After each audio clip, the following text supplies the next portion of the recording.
It's an honor to be here, and thank you for coming.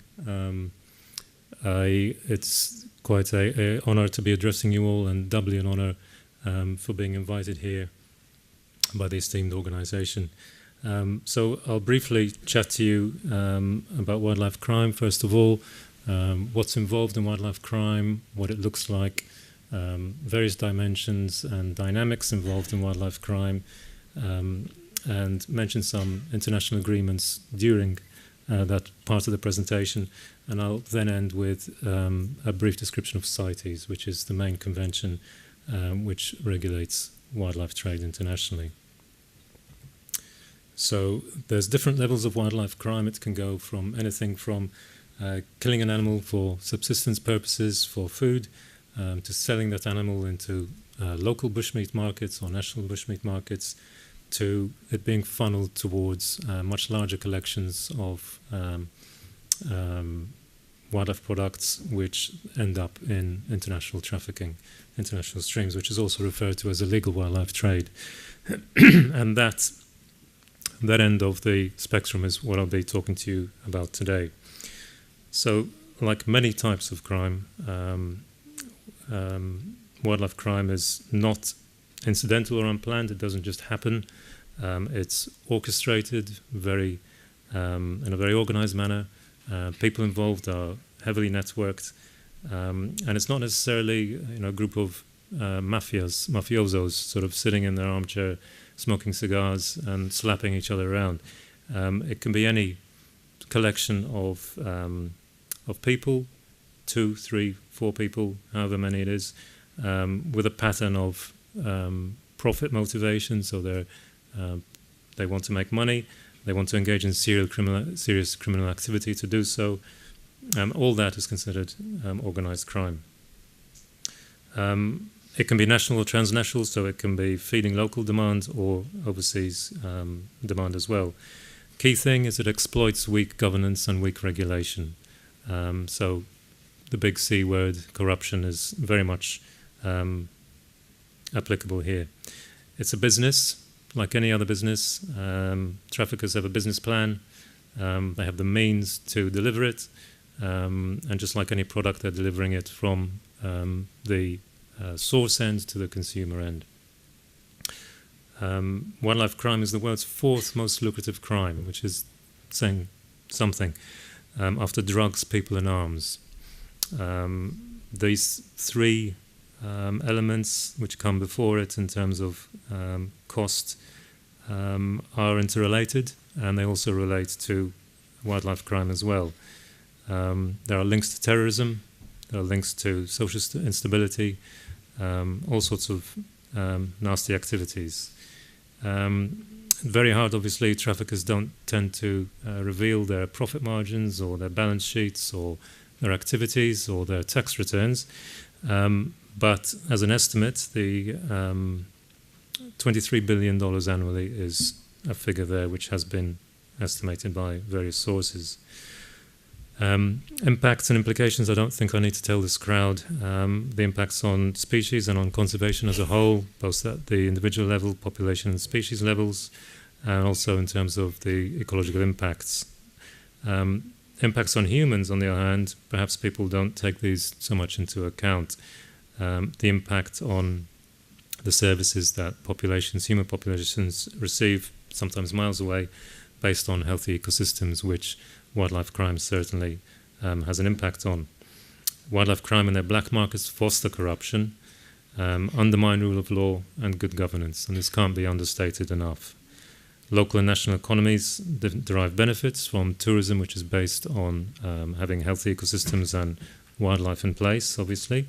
And probably the most direct impact is that on human life. You have a very thin green line of individuals guarding these wild places from those who would pillage them, the wildlife rangers.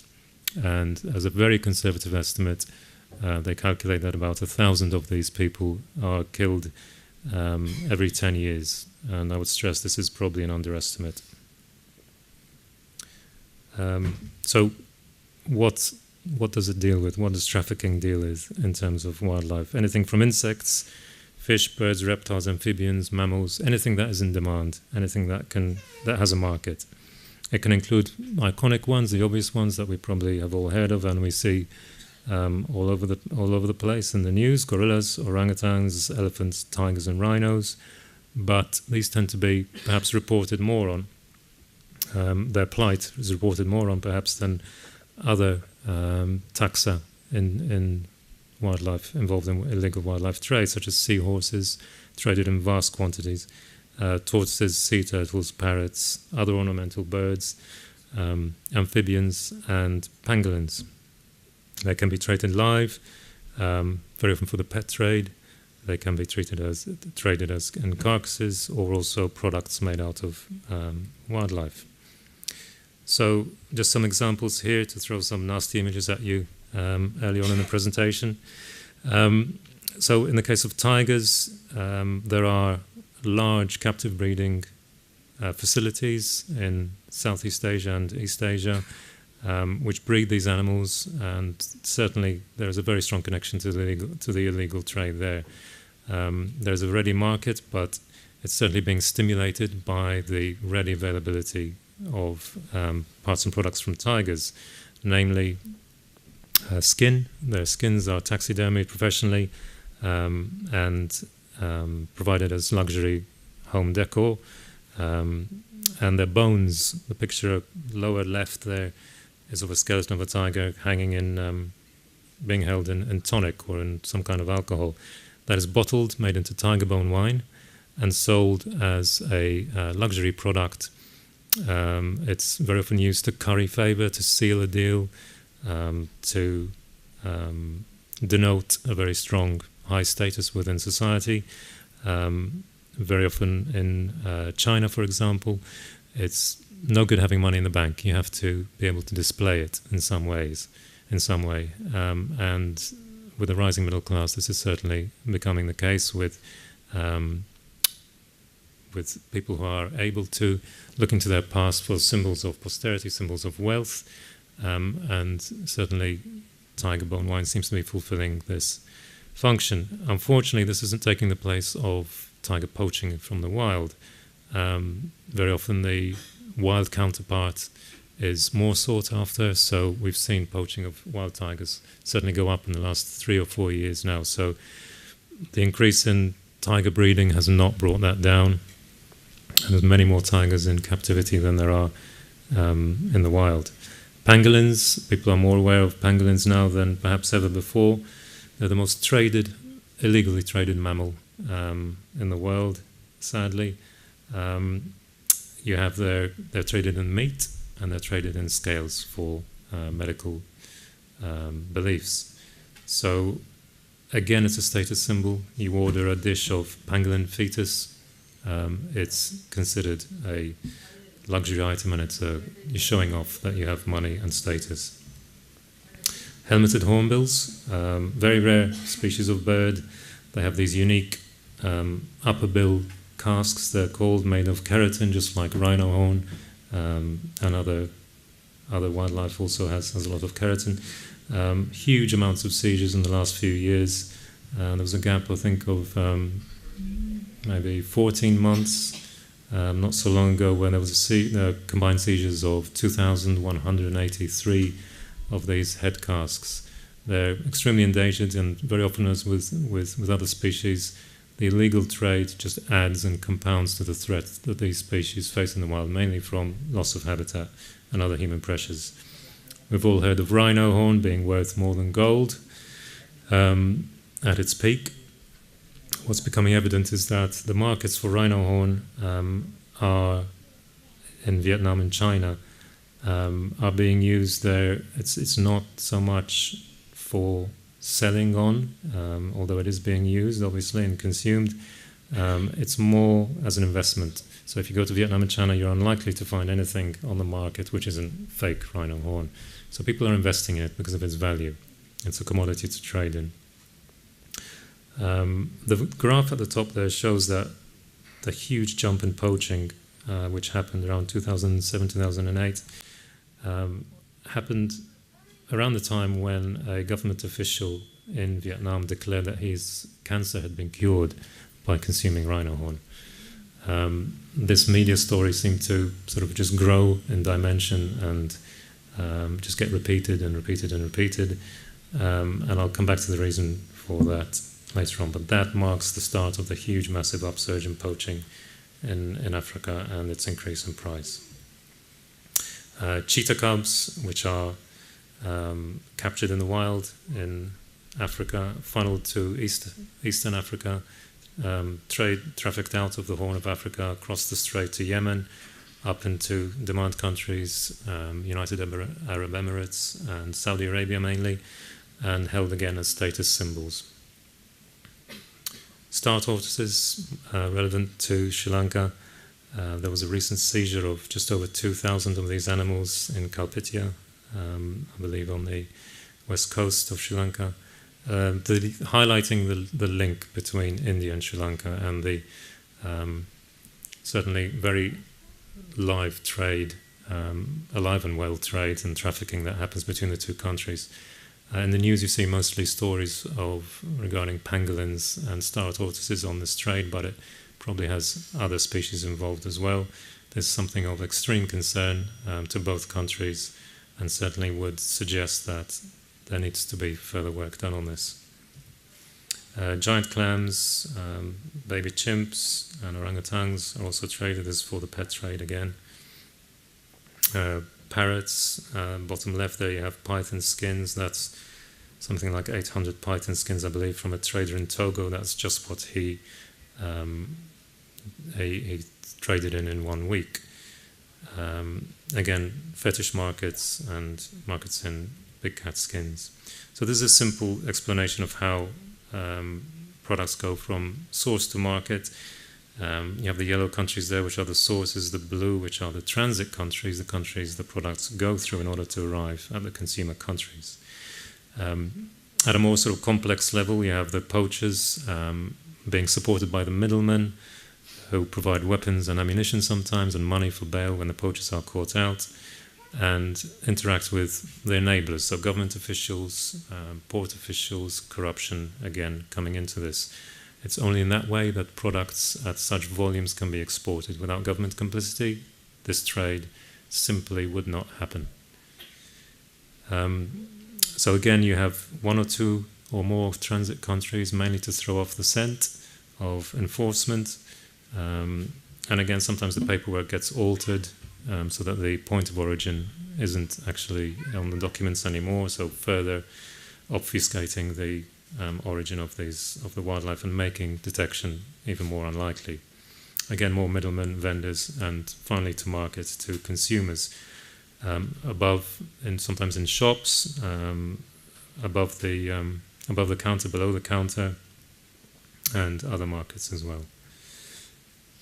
Increasingly, the internet is being used as a marketplace, if you like, a virtual marketplace, auction websites and social media, Instagram in the case of cheetah trade and a lot of other pet trades. It's very open. It's simply indicative that there is no real threat at the moment in some cases.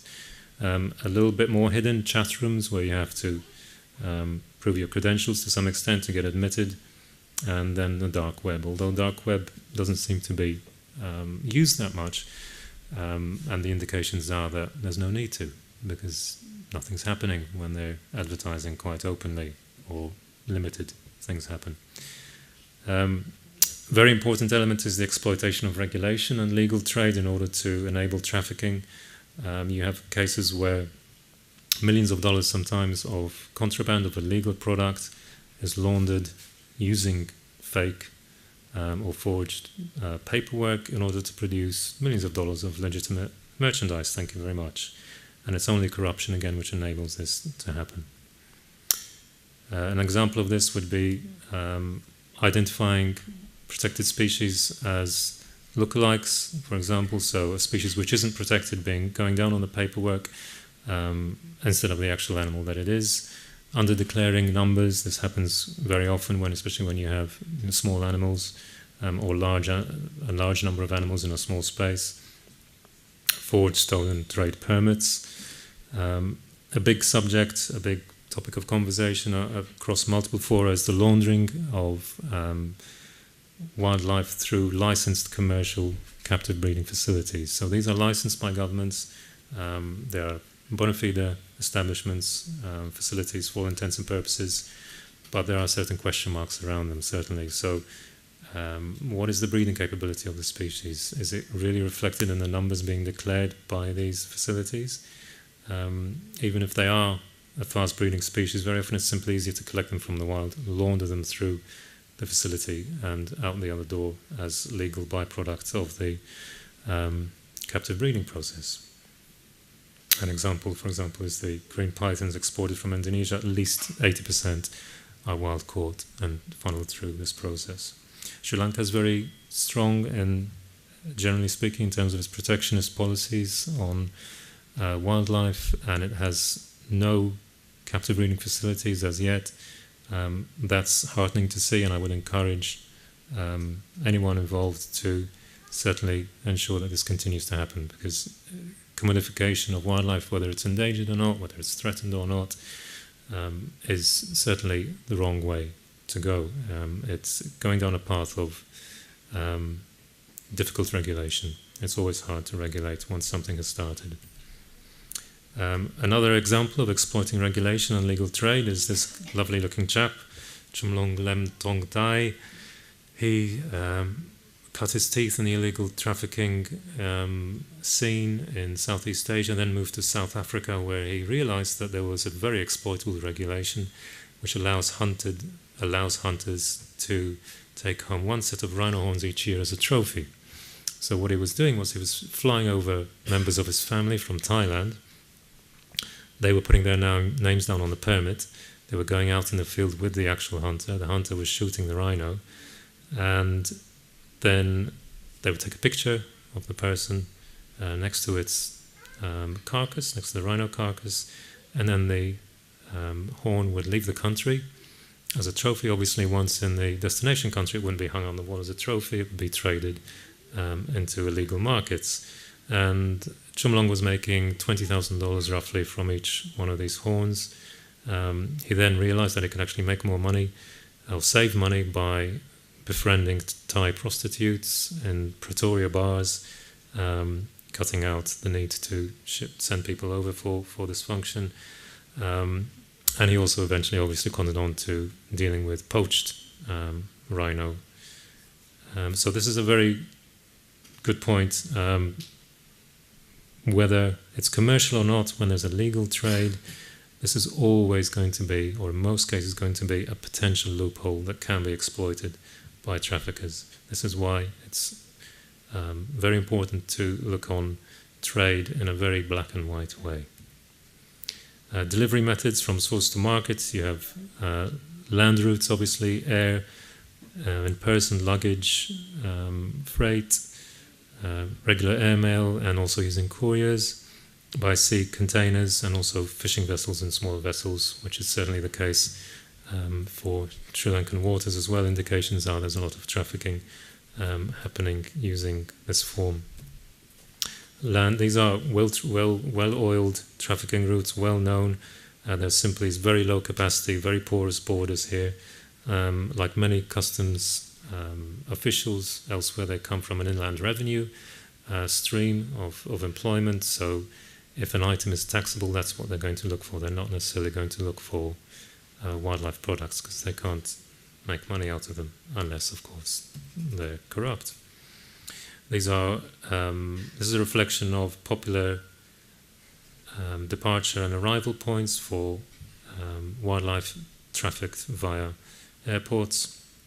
These are examples of the concealment methods that traffickers will use to transport wildlife products. There's a hollowed out book there on top left. Those are hair curlers in the middle with finches stuffed into them. Believe it or not, the bottom left there, that's pythons secured in socks. And on the top right there, perhaps the most disturbing one, is a tiger cub which had been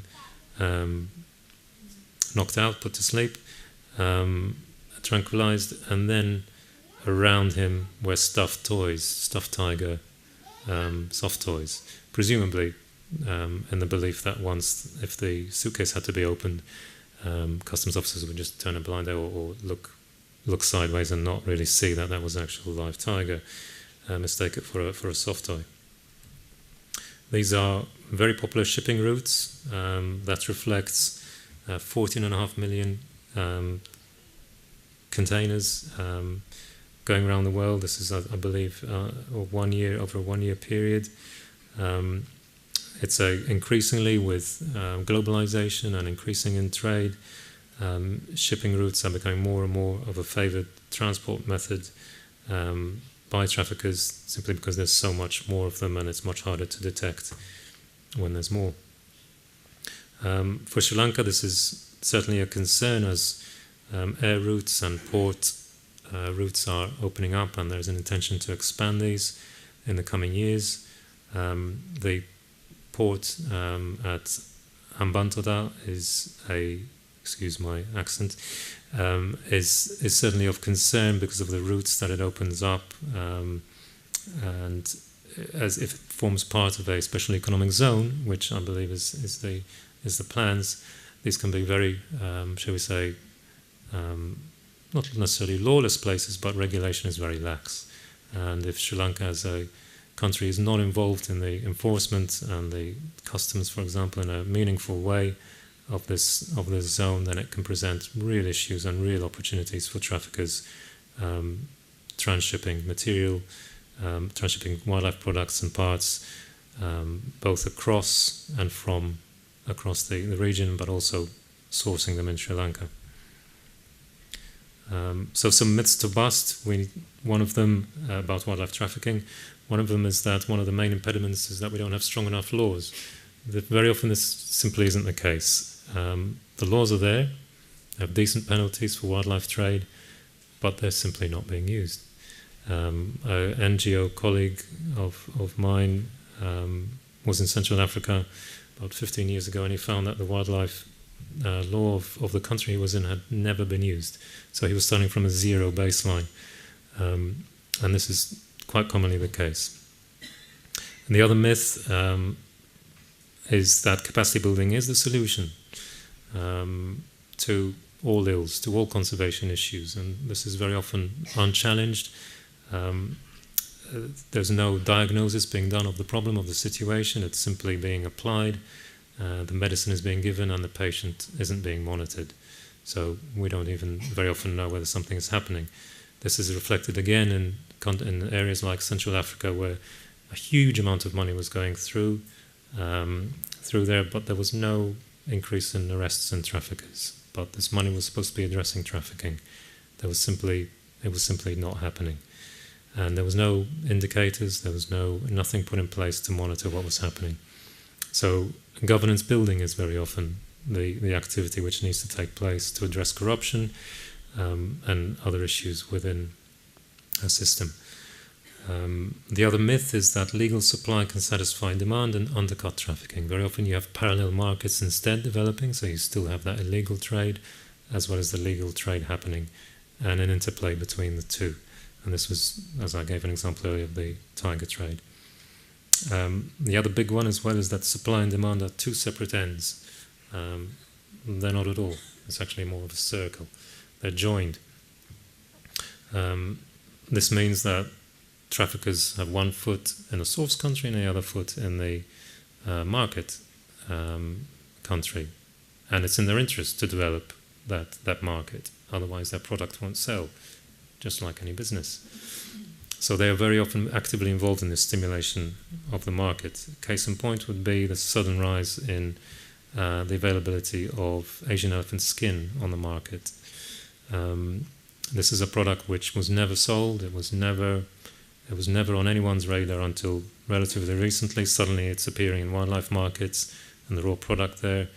£45 sterling per kilo in that form, and in the form of beads and bracelets, much higher value, 68 to 90 sterling.